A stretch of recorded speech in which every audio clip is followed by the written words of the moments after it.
ইসলাম সম্পূর্ণ একেশ্বরবাদী ধর্ম। হিন্দু ধর্ম এক ঈশ্বরের বহুরূপবাদী ধর্ম। ইসলামের সূচনা মধ্যপ্রাচ্যের আরব এবং ইসরায়েল ভূমিতে। আরবের মক্কা মদিনা এবং ইসরায়েলে জেরুজালেম ইসলামের পবিত্র ভূমি। হিন্দু সনাতন ধর্মের সূচনা এবং তীর্থস্থান ভারতবর্ষ। ইসলামে মূর্তি পূজা পাপের কাজ। আল্লাহর মূর্তি বানিয়ে পূজা করাও একটা বড় গুনাহ। হিন্দু ধর্মে মূর্তি পূজা প্রধান ধর্মীয় আচার। ইসলাম অনুসারে আল্লাহ নবী রাসূল যারা অতি মানব ছিলেন কিন্তু মানুষ ছিলেন, ওনাদের পাঠিয়েছিলেন আল্লাহর বাণী প্রচার করতে। হিন্দু ধর্ম অনুসারে ভগবান নিজেই দেবদেবী হয়ে এসেছেন ভগবানের বাণী প্রচার করতে। দেবদেবীরা মানুষের মতো দেখতে, তবে এরা দেবকুলের বাসিন্দা। ইসলাম ধর্মে শূকরের মাংস খাওয়া নিষেধ। হিন্দু ধর্মে এই ব্যাপারটা কোনো কিছু উল্লেখ নেই, চাইলে হিন্দুরা শূকরের মাংস খেতেই পারবে। ইসলাম ধর্মে গরুর মাংস খাওয়ার ব্যাপারে বিধিনিষেধ নেই, পছন্দ হলে খাবে, নইলে খাবে না। হিন্দু ধর্মে গরু দেবতুল্য প্রাণী। গরুর ভেতরে ঈশ্বরের দেবদেবীরা বসবাস করে এমন ধারণা করেন হিন্দুরা। হিন্দুদের ঈশ্বর শ্রীকৃষ্ণ যখন মানব রূপে এসেছিলেন তখন তিনি গরুর রাখাল হিসেবে এসেছিলেন। ওনাকে গোপালা বা গরুর রাখাল বলা হতো। গরুকে রক্ষা করা হিন্দু ধর্মের অন্যতম নির্দেশ। গরুর মাংস তাই হিন্দুরা খায় না, হিন্দুদের জন্য এটা বিশেষ সমতুল্য। ইসলাম ধর্মের প্রধান এবং একটিমাত্র অথেন্টিক গ্রন্থ হচ্ছে কোরআন।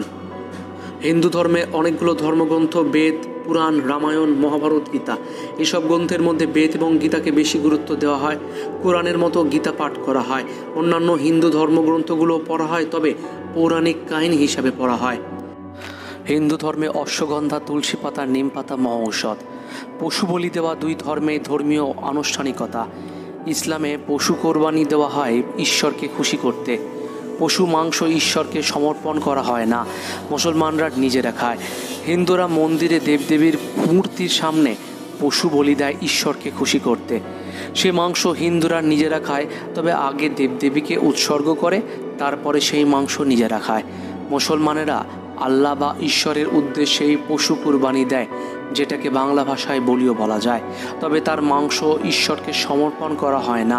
ঈশ্বরের প্রতি নিজের ভক্তি বা বিশ্বাস প্রমাণ করতে পশু কুরবানি দেওয়া হয়। মূর্তির ব্যাপার বাদ দিলে হিন্দু এবং মুসলমান দুই সম্প্রদায় পশু কুরবানি বা পশু বলি দিয়ে থাকে।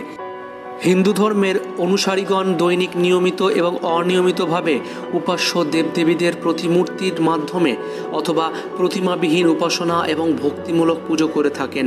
তাদের দৈনন্দিন উপাসনার মধ্যে আরেকটি প্রচলিত রীতি হলো অগ্নির মাধ্যমে উপাসনা। এতে অগ্নিবেদিতে ঘি, তুষ প্রভৃতি আহুতি দিয়ে স্রষ্টার নিকট দেহ এবং মনের আত্মিক মুক্তি সন্ধান করা হয়। এছাড়াও নিত্য 3 বার, কারো মতে দ্বিসন্ধ্যায় ঈশ্বরের কাছে প্রার্থনা ও ধ্যান করা আবশ্যক। অন্যদিকে ইসলাম ধর্মে নামাজের মাধ্যমে প্রতিদিন পর্যায়ক্রমিকভাবে 5 বার আল্লাহ বা ঈশ্বরকে স্মরণ করা হয়।